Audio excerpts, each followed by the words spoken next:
You're watching Down for the Count. I'm Paul Verhoeven, and this week we are looking at our top 7 sequels which outshine their prequels. First up, The Road Warrior. Now, the sequel to Mad Max took things up to 11. The Road Warrior was basically a completely different take on Mel Gibson's time as a road warrior, hence the name.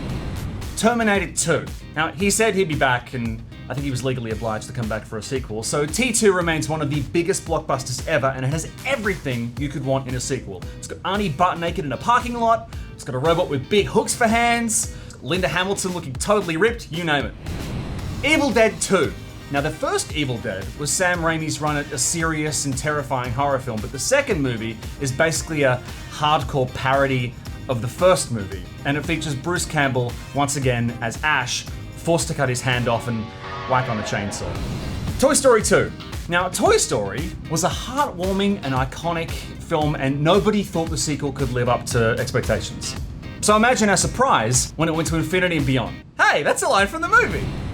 The Empire Strikes Back. George Lucas followed up the perfect sci-fi action adventure, Star Wars obviously, with The Empire Strikes Back. And apart from the fact that Luke Skywalker kisses his own sister by mistake, it's pretty flawless. The Dark Knight. Christopher Nolan's follow-up to Batman Begins is absolutely astounding, and it has Two-Face, it's got Batman getting a new suit that lets him actually turn his head this time, and it features Heath Ledger's most iconic role, the Joker. Why so serious? The Godfather Part 2. Now, the only mafia movie better than The Godfather is The Godfather Part 2, which boasts a young Robert De Niro as a young Marlon Brando, and it made me never want to go out on a little boat in a lake ever again. That's all the time we have today on Down for the Count. Make sure you like and subscribe somewhere down here, I think, and we'll see you next week. Bye.